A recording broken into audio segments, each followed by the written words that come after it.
Hey, what it do, YouTube? It's your boy Matty B here with Matty B Wrestling, and the time is upon us. It is WrestleMania weekend.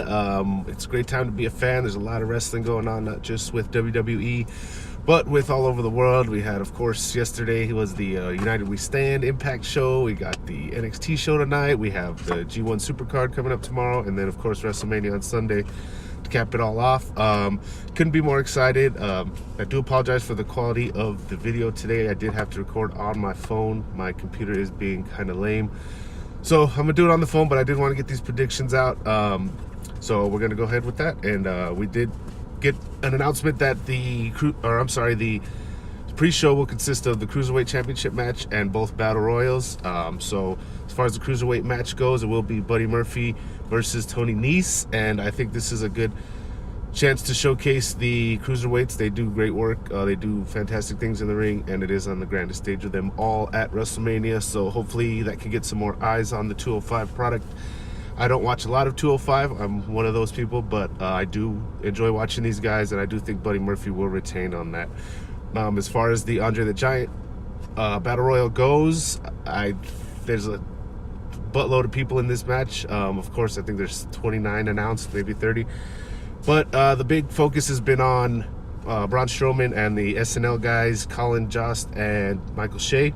I think the only logical decision would be for Braun Strowman to win and kind of keep he has a weird WrestleMania gimmick going on with like comedy stuff. Last year he won the tag team championships with the kid Nicholas, 12-year-old I believe he was. This year he's in it with the SNL guys, so maybe this can be his thing. He can kick people's butt and make it funny at the same time. So I think Braun Strowman will win this. As far as the women's battle royal goes, I think all of this Lacey Evans catwalk stuff has been leading up to this. I'm not too sure because there really has been no explanation of what she's doing, but it would make sense to put this to rest. She can come in. She hasn't been announced for the match, but she can walk down perhaps at the end or at any point in the match and end up winning. And then, she's been talked about getting a big push, so maybe her push can start there. Next we do have, and these are no particular order, I'm just naming off matches. And next we have the AJ Styles and Randy Orton match. This should be really good. You have the indie guy AJ Styles, one of the best wrestlers of all time. You have the prototype WWE guy and Randy Orton. If they want to continue this going, I think it'd be good for Randy Orton to win. You don't want to give the face the immediate win. You can build this up and have a couple matches maybe through to SummerSlam, maybe a little bit before, who knows. But I think Randy Orton will win that one. We have Roman Reigns and Drew McIntyre. Of course, Roman Reigns is coming off of the leukemia thing, and it'd be a great comeback story for him to win. Although I would like to see Drew win, not anything against Reigns, but just because he's been hot, I don't think it's a good time to put Roman through anything like that after he did just overcome a second cancer stint that he had. So I think Roman Reigns will get that one. We have, of course, Baron Corbin and Kurt Angle. This is this is Kurt Angle's retirement match. Not too many people are big on it. I don't mind it. I think he could have had a better opponent, a more storied opponent, I guess. But Baron Corbin's been doing good things. He's getting a lot of heat, which is what he's meant to do. A lot of people don't like him. I personally enjoy him. And I think nothing will get him any more heat than beating Kurt Angle in his final match. He can use that going forward and saying that he retired Kurt Angle and he finished him off, and I think it'd be a good win for him. I'm not too sure if they're going to try to bring John Cena into this. There's been a lot of rumors going on about that, but I think Baron Corbin will win, and I think it's the right move if he does win, because usually whenever you're on your way out, you do the honors, is what they call it. Like Stone Cold had The Rock finally go over on him and things like that. So I think Baron Corbin will get this win. We have the Batista versus Triple H match, which if Triple H loses, his in-ring career is done. So this will be great. These two have a lot of history, obviously, and the build has been really good. Lots of great promos going back and forth. Batista's just awesome at that. He's an actor. He's a real actor. So he's been doing great stuff on TV. I think, of course, Triple H will win. I don't think he's going to be done wrestling for a few more years. So it makes sense that he wins. I don't think Batista, being his last match, will take the win. Like I said, we just talked about the honors, so you go out, you do the honors. Not that Triple H needs it, but I think Batista will get the win over Triple H there. Let's see, what else do we got? We got sorry, Shane McMahon and The Miz. This has been a fun build. These guys had their tag team thing together, and then they broke up at what was that, at Elimination Chamber, I think, or maybe it was Fastlane when Shane turned on Miz in front of his dad, and it was a big thing. So heel Shane is awesome.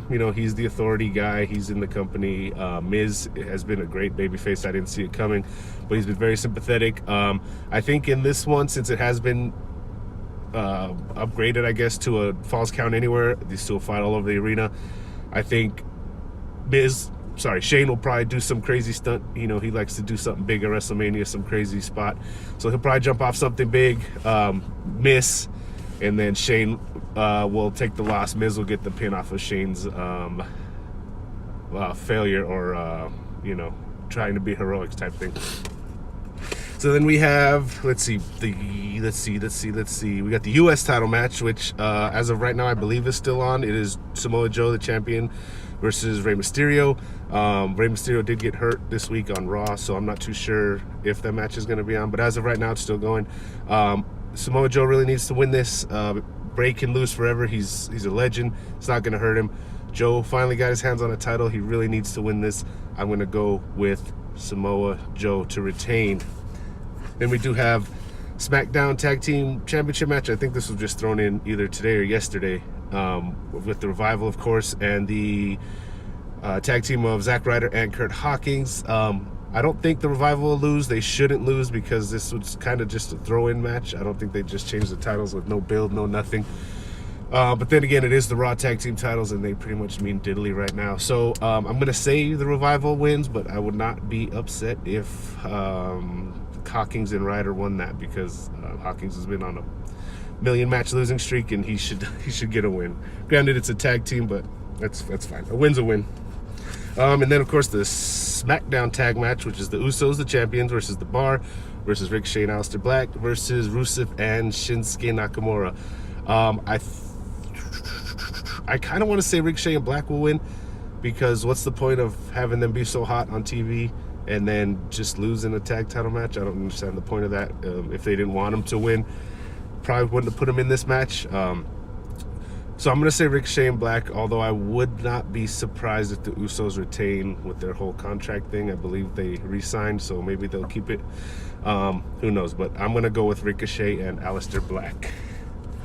And then we have, we have the Boston Hug Connection taking on the Divas of Doom. We have them taking on the Iconics, and them taking on Nia Jax and Tamina. And this is for the Women's Tag Team Championships. I think the smart thing to do would be to keep them on Boston Hug, because we don't want to turn these into, like the U.S. title was for a while, just get thrown around, hot potatoed. So I'd say keep it on them. Give them a lengthy run. They can have this WrestleMania moment. Let them defend at maybe the next TakeOver also, because they are doing it all across all brands. Give them a nice run. They earned it. They're, a good story. Everybody likes them. So I'd say a good long face run with those tag team titles would be good for that. And then next up we have Finn Balor and Bobby Lashley for the IC title. Not just Finn Balor, but Demon Balor. This pretty much guarantees Balor's going to win. He's never lost as the Demon, and I don't think Bobby Lashley's the guy to beat him as the Demon. It would make not much sense. Kind of wish they didn't announce that it would be Demon Balor. It'd be a lot better if he just showed up, boom, and Lashley came out, and then of course Finn comes out as Demon and throws the whole wrench in Lashley's strategy. So I'm going to say Finn Balor's going to win. This has kind of been a lame feud build going up into this WrestleMania, but always seeing the Demon's always cool, so I'm gonna go with Demon Balor on that one. And then we have Brock Lesnar, the Universal Champion, versus Seth Rollins. So this reminds me of last year. It's kind of hard to tell if Brock Lesnar's gonna drop the title and move on. There's rumors that he's gonna fight Daniel Cormier in August for the UFC Heavyweight Championship. I would like to see Seth Rollins win. He has been a really hot babyface, probably top 2 or 3 in the company right now. But you can never trust what Brock Lesnar is going to do. So I'm going to go ahead and actually say that Brock Lesnar is going to retain. Seth is going to be the one babyface that doesn't go over in this in this WrestleMania, because there are lots and lots of babyfaces that should be winning. So if not, if there's one that has to be sacrificed, I'm going to say it's Seth Rollins. Sorry, Seth. And then, of course, we have Kofi Mania versus the new Daniel Bryan for the WWE Championship. And this has been pretty awesome. Came out of nowhere, of course, with Kofi Kingston winning the gauntlet and then, doing big things in Elimination Chamber. The build has been really fun. It's all coming to a head. I want to say I'm going to say Kofi Kingston's going to win and be the WWE champion for the first time in his 11-year awesome career that he's been having. So I'm really excited for this match. I am probably going to blow my lid if Kofi wins. It's going to be great. I cannot wait for this. And finally, your main event, we have Ronda Rousey, Raw Women's Champion. We have Charlotte Flair, the newest SmackDown Women's Champion, just won it a couple weeks ago. And of course, the man, Becky Lynch. Winner takes all. This is going to be freaking awesome because Becky Lynch is going to win. That's my prediction. And I cannot wait. I'm going to, like I said with Kofi, I'm going to blow my lid for this one too. This storyline has been, convoluted. It's been freaking overbooked. It's been all these things, but I'm still so excited to see Becky Lynch win and in the main event hold up both titles in MetLife Stadium. It's going to be great. The crowd's going to go nuts. I'm going to go nuts. It's going to be fantastic. So I cannot wait.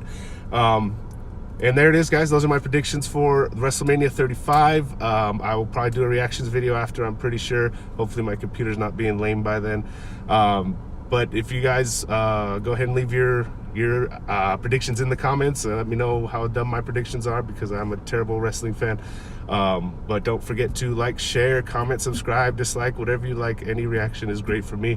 And I'll see y'all at WrestleMania. Thanks.